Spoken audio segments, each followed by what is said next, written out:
214 নম্বর রুমে এই যে আপনার যে নির্বাচন কমিশনের স্বাক্ষর ছাড়া যে ব্যালট পেপার জমা দেওয়া হয়েছে এবং উনি স্বীকার করেছে উনি সিগনেচার ছাড়া ব্যালট পেপার জমা দিয়েছে, সেটা এই নির্বাচন কমিশনার 214 নম্বর রুমে আমাদের এজেন্ট ওখানে আছে।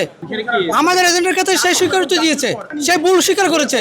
কিন্তু এইসব অনিয়মের মাধ্যমে একটা প্রশ্নবিদ্ধ 400 এবং 400 নিয়ে একটা প্রশ্নবিদ্ধ নির্বাচন হতে যাচ্ছে কিনা আমরা যথেষ্ট আশঙ্কা করতেছি। পরিস্থিতি বলে দিবে কখন সাধারণ শিক্ষার্থীরা কি সিদ্ধান্ত নেবে। প্রশ্নীয় কালী এবং স্বাক্ষরবিহীন ব্যালট পেপার বিভিন্ন ভোট কেন্দ্রে বিভিন্ন রুমে স্বাক্ষরবিহীন যে ব্যালট এই ব্যালট জমা দেওয়া হচ্ছে। আমি এখনো ভোট দিই না, আমি একজন ভোটার এবং আমি চট্টগ্রাম বিশ্ববিদ্যালয়ের ছাত্রদলের সাধারণ সম্পাদক।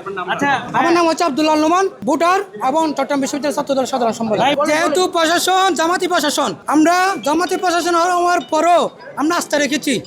আস্থা রাখার যে আস্থার জায়গাটা, এই আস্থার জায়গাটা এখন আর যথেষ্ট আর আস্থার জায়গায় নাই। আমরা আস্থা নষ্ট হয়ে গেছে। তাই এখন একটা বিশেষ গোষ্ঠীকে এজেন্ডা বাস্তবায়নের জন্য এই প্রশাসন সদস্য ছিল অতীতে এবং এখনো এই বিশেষ গোষ্ঠীর প্যানেলকে জিতিয়ে যাওয়ার জন্য এই প্রশাসন সদস্যতা রয়েছে। এই সদস্য হওয়ার কারণ হচ্ছে এরা হচ্ছে দলকানা প্রশাসন। আমি যে অভিযোগগুলো আপনাদেরকে জানিয়েছি এটা হচ্ছে পুলিশ এজেন্টের দেওয়া অভিযোগ। বিভিন্ন ভোট কেন্দ্রের আমাদের পুলিশ এজেন্টের ফোনে আমাকে যেটা জানিয়েছে সেটা আপনাদের সামনে আমি উপস্থাপন করলাম। নির্বাচন কমিশনার এই শিবিরের প্যানেলের বিরুদ্ধে বেশ কয়েকটা লিখিত আচরণবিধি লঙ্ঘন অভিযোগ এসেছে, কিন্তু দৃশ্যমান আমরা যে আচরণবিধিতে যে শাস্তি হওয়ার কথা সেই শাস্তি ব্যবস্থা করা হয় নাই। এভাবে চলমান থাকলে শিক্ষার্থীরা আমরা শেষ পর্যন্ত নির্বাচনে থাকবো, কিন্তু পরিস্থিতি বলে দেবে শিক্ষার্থীরা কি সিদ্ধান্ত নেবে। বিভিন্ন কেন্দ্রে বিভিন্ন রুমে এই যে নির্বাচন কমিশনের স্বাক্ষরবিহীন যে ব্যালট জমা দেওয়া হচ্ছে, এই জমা দেওয়ার উদ্দেশ্য কি?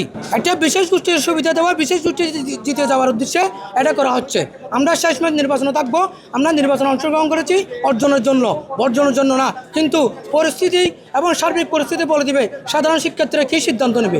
আমাদের যে পুলিশ এজেন্টগুলো রয়েছে এই বিভিন্ন কেন্দ্রে পুলিশ এজেন্টগুলো আমাদেরকে অভিযোগ জানিয়েছে, এটা আপনাদের কাছে সামনে আমরা উপস্থাপন করলাম। তো কেন্দ্রের রিটার্ন অফিসে আমরা মৌখিকভাবে বলেছি, নির্বাচন কমিশনকে মৌখিকভাবে জানিয়েছি, আমরা লিখিত আকারে অভিযোগ নিয়ে যাব।